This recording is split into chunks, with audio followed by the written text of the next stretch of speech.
brilliant. Freeze thaw. If you come up here in winter, you will look at that mud and you will see just underneath the surface there are needle-like crystals. It's called ice needles, and they'll lift the mud off the ground. The top centimetre of mud actually gets lifted up by a load of ice. Now what happens is when that ice melts, the mud at the top is ready to just get washed away. So that's one thing. Freeze thaw is another type of weathering. Yes?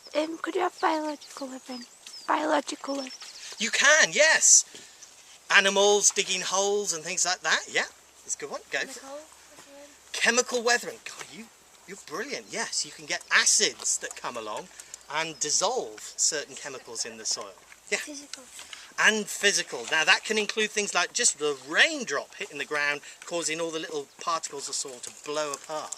So weathering happens. Guys, that is excellent answers. I don't get such good answers from GCSE students sometimes when it comes to weathering, because they confuse weathering with another type of way of wearing down our land, and it's called erosion.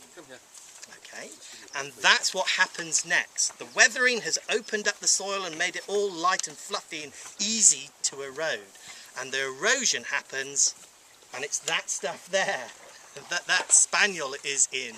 Okay, it's flowing water. That is incredibly good at eroding things. Can you see the way that the river is in a little dip? And that river is in a dip because it's actually cutting down at this moment. And you can see the debris that it's eroded away. It's those pebbles in the water. Okay? And when it's really flooding, that's when it's most erosive. But the thing about our footpath is in the summer, it's not too badly eroded. But when we get our big rainfall and the rain channels down the footpaths, that's when it gets really badly eroded. And that's the last one. Erosion by flowing water is the big thing that causes our problem. Okay guys, I reckon we've got to get going again. So, people with GPSs,